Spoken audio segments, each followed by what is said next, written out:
What's going on, everybody? Hope you're all having a good day. Got a little bit of a different video. Not really sure how long this one's going to be. I tried to race the Port Royal race this week, but it was just completely dead. I could not find a session that went official. So I thought I'd sit down and make a kind of how-to drive video. It's definitely one of the more frequent questions I get asked is if I can make this style of video, but I'm always kind of hesitant on it because, you know, I'm nowhere near like the best or anything like that, so I don't really want to teach, you know, bad habits or show anyone bad habits. But you know, if you're really trying to find some speed and struggling and stuff like that, I think I can show you in the right direction, definitely help you get a little bit faster. I do run the open set stuff, but for today, I'll just be in the fixed set. But if you are looking for any open set stuff, I got info down in the description. I run CFM sets and stuff like that. So I'll have a discount code and everything down there if you're interested in that. But like I just said, I'll just be dealing with the fixed stuff today. And right now I'm at Volusia. The track is fairly tacked up, so it's going to be pretty heavy throttle to begin with. But in the second half of this, I'll go back to this same track and I'll set it to a really slicked off. I don't know about 100%, but super slicked off, and it'll be a little bit more throttle control-y. But I've already made a video showing my wheel settings, but I figured we'd start off with the basics and show them again. This is what my wheel settings look like right here. We run a 1058 degree. I didn't just randomly select that random number. I went through the steering wizard, which I'll do again right here on the camera just to go ahead and fully go through it. So it says turn the wheel fully one way, and we'll turn it the other way right here all the way. And then bring this John back to center is what it says, and click done. Then it says to turn your wheel 90 degrees to the left and hold it. So you want to take your wheel, turn it 90 degrees to the left, lock it in place, hold it there, click done. And then you see I got a pretty similar number. It came up with 1056 degrees. So I like to set that up with the wizard and stuff like that. You know, a lot of people ask me if I run 250 degrees or 540. That is like insane. That turns this into like an arcade video game, you know, where you barely turn the wheel and then in game it turns a lot. You know, that's like some crazy stuff that I'm not interested in that. I don't want to try to keep it as real as possible. Big air quotations on that. And I got a pretty light force feedback strength, 7.4. You know, I got the Fanatec CSL DD, which does have some good force and stuff, but I don't really care about that. I like to keep it down low. You know, in real life, it's all power steering. You know, I mean, you can drive a late model with your pinky. You know, you'd never want to do that, obviously, you know, hauling the mail and stuff, but packing the track and what, yeah, it's like driving your daily car. It's power steering, ain't nothing to it. And I am on the fixed set, and when I do run fixed set races, I don't ever change anything. You know, I get asked if I change like my offset or things like that, you know, engine restrictor. I've never changed any of that. You know, I have heard beautiful stories about changing the engine restrictor and having that really work well. And I would not doubt that being, you know, a good thing that'll help if you're not that good at throttle control. The whole screen just went black there, but I personally don't use any of it. But it very well may help you. You know, if it helps you, it helps you. You know, absolutely go for it. Now I'll kind of show you guys some things I think about when I'm driving this car. Kind of the main thing on a tacky track isn't necessarily the throttle control at this point. At this style of track right now, we can be pretty heavy throttle. It's just really about thinking and being aware of your yaw and pitch throughout the run, and that's kind of where you have to adjust your throttle. You know, if you're getting too sideways, too kicked out, counter steering too much, you have to lift off the throttle. You know, you don't want to ever lift off all the way. The only time you really want to do that is if it's like super dry slick and stuff out here, you know, if even. But you can be pretty heavy throttle, and if you see that middle bar in my screen here, I'll maybe highlight it or point an arrow to it or something like that. I'm trying to kind of point that bar right in front of like the inside wall. Try to line that bar up with the inside wall, kind of like that, and that's kind of the right angle, the right angle of attack that we're looking for here for me. Again, I'm not the best in the world out here. This is the stuff I'm looking for. And then, you know, I'm not going too heavy throttle right now. I'm lifting through the corner. This track is pretty heavy foot, getting a little tight. Not driving it super perfectly here. But, you know, in my coaching sessions that I do, I like to tell the guys I work with to do a lot of laps, not even touching full throttle. Like what I'm doing right this exact second. Just roll around the track, partial throttle, and you can just kind of feel the car. You know, if you want it to kind of feel tight on entry. You don't want it to feel loose on entry. Kind of right there where it got tight, that was really good. That means you can kind of give it just a little bit more and still be fast. And that was a little too much, but we did maintain the pitch. We didn't over-rotate. And that was too high of a line. Let's go a little lower now and run the actual good line here. And I'm not flooring it until all 4 tires are pointed straight. That's a real big thing as well. Because if you floor it too early, you're just going to be spinning tire. And one little thing I did forget to mention is the delta bar. So if you press tab on the keyboard, I don't know if I have it on the screen here. Hold on one moment. You can see on the left of the screen is where the delta is going to be. Yeah, you can press tab is what the button I have assigned it to. It might be assigned something different in yours, something like that. But you press tab, you can cycle through them. I pretty much always have it on session best lap for when I'm practicing and everything like that. So you can set down a fast time, you know, and have the reference card turned on and everything, as you guys probably saw me ripping around here with the ghost car. And rip laps with yourself and just try to get faster and faster. And that's honestly the best way to practice. Now, in a race, during an official, if you want to have the delta on and see your lap times and stuff, what I would suggest, and this is what Waddell gave me as advice, is you set it to session last lap, so you can, you know, obviously it just does your lap time based on the previous lap you just made. So if you're changing your lines and stuff like that, you can see if it's getting any faster during the race compared to your other lap in that exact race session. If that made any sense at all. That was a crazy sentence right there. But that is a good way to use those tools live for not only just practice, but during actual race sessions.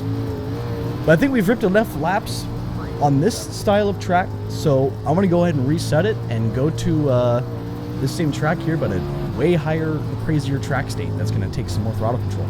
I set this track state to like 98%, but one thing to note with like iRacing pre-gen, it's not the same as if there were, you know, a bunch of cars out here ripping laps for 50 laps in an A main, you know, all 18 cars. It just does not set the track in the same. It's always going to be different when you're in an actual racing environment. But this is going to be like, you know, night and day difference than what we were just at, throttle control wise. You know, at this point, the line is still going to be the higher line. Wait a minute, it might not be actually. I mean, in this race, in the actual race, when the track slicks off under green flag, that bottom really does come in. But this is like the massive importance of throttle control. This is one where you're probably never going to touch full pin at any point, and it's all just about not over rotating. This is like the ultimate test of throttle control. If you want to try to really get it down, I would load into a session like this and just start ripping bottom laps without spinning out and, you know, without losing complete control. You can kind of take note, you know, of my lap times and compare them to your own out here, just using the fixed set Volusia. And we're never touching full pin. Getting a little bit faster lap time. We are on session last. Let's set it to session best here. And let's mess around with some lines. Work that throttle a little bit. Let's try to set up for a lap. A little higher line to gain momentum on the exit here. Oh yeah, you can hear that wheel spin. See that over rotation right there? Way too fast on corner entry. Little over rotation on the exit, too much of a goose on the throttle. Patience on the throttle. See that? Patience waiting gained us about 3/100ths.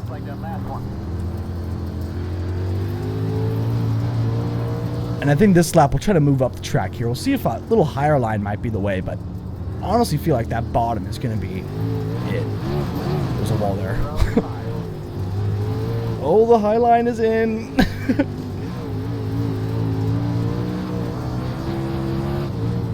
Oh yeah, dude. Oh yeah. Oh, that bottom ain't got nothing. Bottom ain't got none compared to this high line. At least with this state of the tire. Generally, when the track is super ran in at this point, your tires are pretty gone. We're out here with a real brand new race car. There's a wall there. But I'm going to go back down low just for throttle control sake.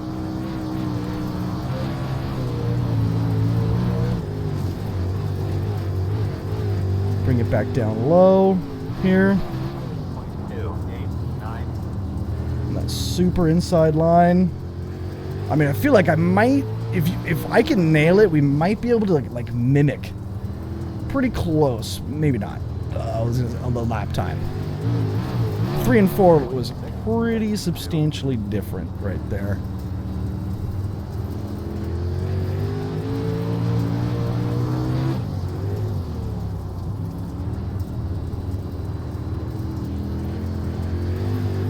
But yeah, I mean, unlike real life, you know, in real life, you can kind of get the car pretty sideways. Like, you see the late models getting super sideways, like cranking those things sideways, man. And it's just not going to be the way it works in iRacing. iRacing really likes a nice, tight, formal line 0, 3, 1. to keep your momentum. It really likes that nice, tight, formal line, not getting sideways at all, especially on the dry slick. 2, 4, 7. There we go, there's some more green. Full pin to get that rotation. And yeah, I think that'll do it. Hopefully that taught you something, you know. I mean, I have no idea. I pretty much just sat here and ripped a couple laps and BS'd, you know. Hopefully that points you in the right direction, you know. If you have any questions, or anyone that's way faster than me, there's a lot of guys out there that have suggestions and stuff, you know. There's plenty of things I probably said and did that is wrong and teach you bad habits. So keep that in mind, but that should get you going good, man. You know, with whatever info I gave you, hopefully you can take what I put down and get something rolling there, man. So, let me know your lap times compared to mine. You know, we'll pull up our laps here, see what our fastest one was on the top there. It was a 15.9 with this track stayed bouncing around and stuff like that. Should be an easy time to beat. You know, I mean, I was kind of BSing. I wasn't really focused trying to hit the fastest lap I could possibly hit or anything like that. So just get out there and practice, you know, throttle control, be patient, wait until the car's completely straight. Really think about the angle of your car. Let's watch some outside laps here. Let's go rear chase, actually, and watch like the last couple laps. Watch kind of the angle. Let's do it on my fast time here. So the angle of entry does not sideways like at all. I mean, I'm like barely counter steering too, just barely turning to the right. Not very much. And it's kind of like that with the wingless or the winged sprint car too. Like even more so as far as barely using any steering wheel. At certain points. At some points when the track gets crazy and it's like right up against the wall, like you're gonna be like this and stuff like that, just ripping wall.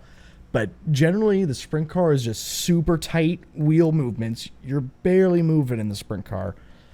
And that's the idea for all of dirt. You just want to be barely moving, barely any wheel input. Smooth as you can possibly be. But yeah, now I'm going to try the outro again. Outro 2.0. So thanks for watching. If you have any questions, leave them down in the comments. Anyone faster than me, you know, or better, you know, tell us how to do it. Let us know what's up. And yeah, hopefully this video is not too long. It's probably going to be a lot shorter than what it would have been if I ran the official, if that had actually worked out and went official. But yeah, thanks a lot for watching. Leave a like on the video. Hope you enjoyed. Thanks to all the YouTube members. I very much appreciate you guys. And have a good rest of y'all's day. Goodbye.